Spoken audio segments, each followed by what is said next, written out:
Éco tout de suite, c'est avec vous Christophe Dansette ce matin. Bonjour Christophe. Bonjour Pauline. Christophe, on reparle des conséquences de l'épidémie de coronavirus sur l'économie mondiale. Va-t-on vers un scénario zéro touriste? La question peut paraître surprenante, mais elle commence à agiter sérieusement les professionnels, tant les annulations de voyages de touristes sont nombreuses, mais aussi de salons professionnels.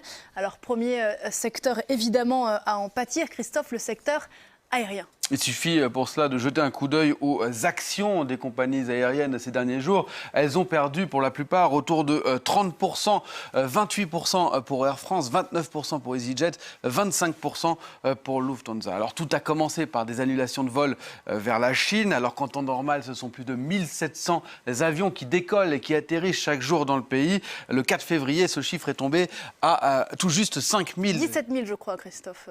17 000, le 22... Oui, 17 000, ce sont tous les... Qu'est-ce que je vous ai dit Vous disiez 1700, mais c'est 17 000 17 avions. 000, tout à fait.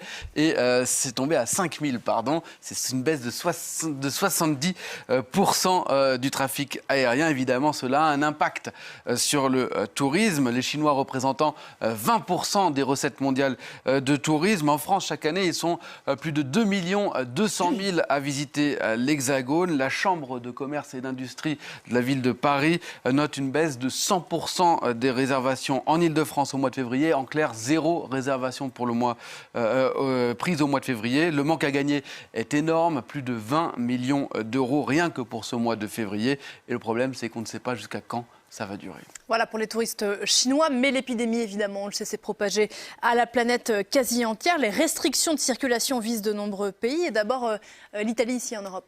L'Italie, dont le tourisme l'Italie qui est le 5e pays à accueillir le plus de touristes au monde, 63 millions de visiteurs étrangers accueillis en 2018 et un secteur qui pèse pour 13% du PIB du pays. Depuis quelques jours, les hôtels connaissent des annulations sur annulation. À Venise, par exemple, la semaine dernière, ce sont 50% des nuitées qui ont été annulées. Des compagnies aériennes, notamment américaines, suspendent leur liaison vers Milan. C'est le cas de Delta ou de United Airlines. Le gouvernement prend la chose très au sérieux. Il a annoncé plusieurs mesures par la voix de son ministre de l'économie qu'on voit ici, et notamment ce week-end un plan d'aide de 3,6 milliards d'euros, dont une grande partie sera attribuée justement à ce secteur du tourisme. Voilà, l'Italie qui est le pays européen le plus touché à ce stade, mais la France n'en est pas loin et extrêmement touchée également. Oui, puisque la France est la première destination touristique au monde. Elle a accueilli près de 90 millions de visiteurs étrangers en 2018. Le secteur a déjà dû affronter les grèves au mois de décembre et au mois de janvier. Et il comptait justement beaucoup sur ces prochains mois pour se relancer. Les réservations étaient d'ailleurs en hausse pour les prochains mois. Mais le coronavirus a tout stoppé net. Désormais, les annulations touchent fortement l'Hexagone. Vendredi, le ministre de l'économie, Bruno Le Maire, a annoncé la mise en place d'une cellule de crise à Bercy et des mesures de soutien. Mais le problème, c'est qu'on ne peut redouter le pire, puisque certains hôtels et certains restaurants commençaient tout juste à payer les factures en retard en raison des grèves. Eh bien, le risque de défaut de paiement est désormais grand pour un certain nombre de ces restaurants et de ces hôtels.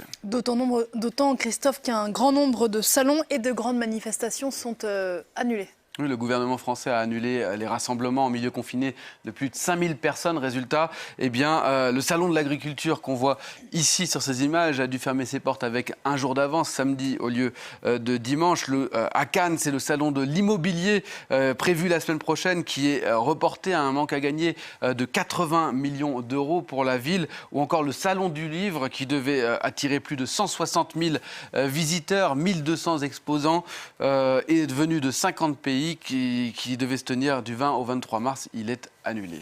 Et des annulations qui ne touchent pas que la France, Christophe. Oui, un grand nombre de pays. Le premier, c'était l'Espagne avec le World Mobile Congress de Barcelone, annulé fin février, une perte évaluée à 500 millions d'euros pour la ville. Mais on peut également citer la Suisse qui annule les événements internationaux regroupant plus de 1000 personnes. Ainsi, le salon de l'horlogerie a été annulé selon de l'automobile de Genève qui devait se tenir cette semaine, qui devait commencer mercredi, est lui aussi annulé. En Allemagne, c'est le salon du tourisme de Berlin, également prévu cette semaine, qui est annulé.